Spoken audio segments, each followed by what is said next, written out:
Caitlin Clark is maybe the biggest college basketball star, man or woman, that we have seen in decades. She is undoubtedly the biggest college women's player in a generation, at least.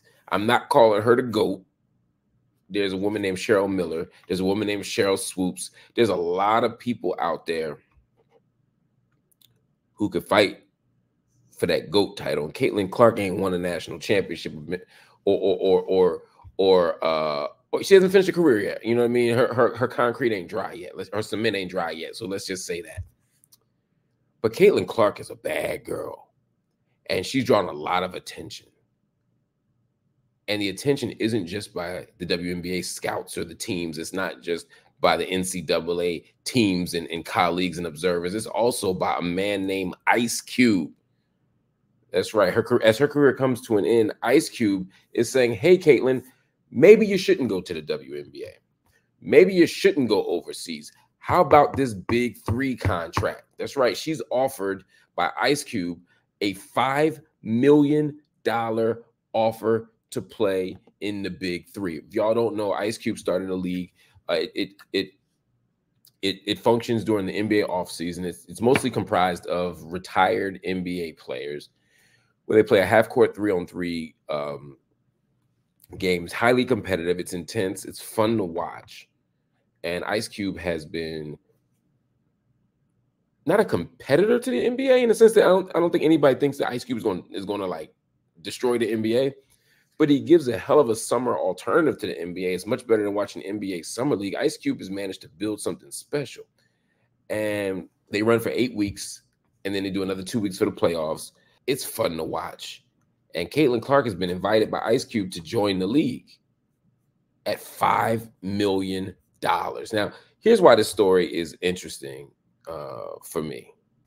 There's a couple reasons why. First, if she accepts the offer, she would be the first woman to be in the league. She would also make a lot more money than she would make as a WNBA player. A rookie WNBA player makes $76,000 a year. She'd be getting $5 million a year. But I was also struck by this story because the moment it was announced, a lot of people on social media, especially X or Twitter, were like, yo, why is Ice Cube offering this to a white woman? Why is Ice Cube not offering this to Angel Reese? Why has Ice Cube never offered this to a WNBA player who's active in the league? Why ain't, you know what I mean? There are a lot of people out here who could do that. Is this a good deal? Is this a good offer? Here's what I would say. Here's what I will say. First of all, I don't want to see Caitlin Clark take this offer. I don't think it's good for her, and I don't think it's good for Ice Cube. I think we have to get out of the mindset that women's sports are only legitimate if they measure up apples to apples with men's sports. I don't think that we should be trying to legitimize women's sports or a women's player. And we saw this with Brittany Griner. Remember when she first got drafted and people said, oh my God, she could play in the NBA. Could she play in the NBA? Let's see if she could compete in the NBA. And other people said there's no way she could compete in the NBA. And so the whole conversation was about whether or not her worth as a player now could be legitimized by saying if she could compete with men. Let's evaluate women's sports on their own terms. Let's evaluate men's sports on their own terms. But there's other reasons why I don't want to do this. You know, I don't think Caitlin Clark would compete in the Big 3 very well. I think that we got to be honest about that.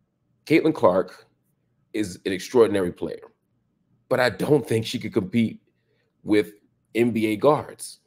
NBA guards are bigger, faster, and stronger. Could she score? Sure. Could she get a couple buckets up? Absolutely. Caitlin Clark is an exceptional player. She is just as, if not more skilled than a lot of those men. But there are some physical differences.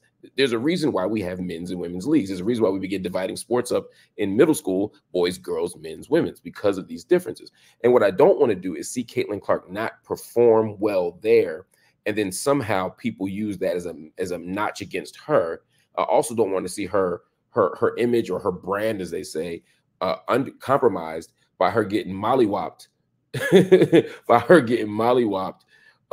in the Big 3. I see people mentioning Boogie Cousins. People were trying to say that she could beat Boogie Cousins one-on-one. I think Brittany Griner said she could beat Boogie Cousins one-on-one. She can't. She just can't, right? We got to be honest about that. And it's not a dig. That's not a knock. It's just true. And what I also don't want to see is Ice Cube get blamed or Ice Cube's league get a bad mark because Caitlin Clark, the Great White Hope, somehow doesn't thrive against these grown NBA players who are seasoned and experienced and physically faster, stronger, bigger, etc. So that's why I don't want to see that happen. I don't think it's good basketball. I don't think it's anything else. Now, people say, well, Ice Cube, I saw some Twitter, why didn't you ask Angel Reese? Angel Reese is still in college. Why didn't you ask so-and-so, so-and-so? Caitlin Clark is not being chosen because Ice Cube prefers white people. I promise you, Ice Cube don't prefer white people.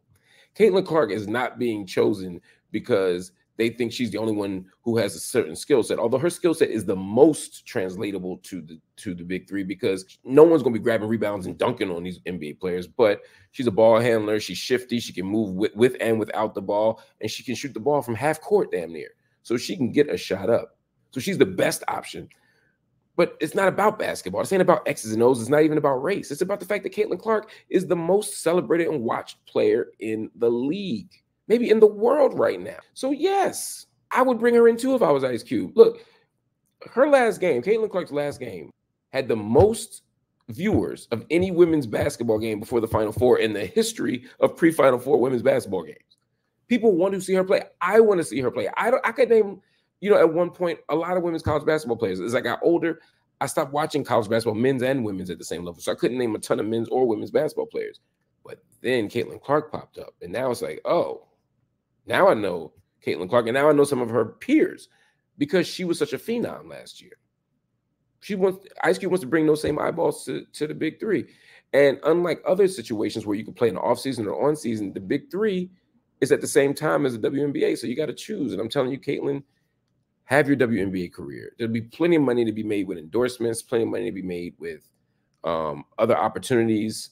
Don't do this. Not because there's any issue with Ice Cube. I love Ice Cube. I appreciate Ice Cube. I rock with Ice Cube. I just don't think it's a good fit for either of them. And I'm looking out, honestly, for both of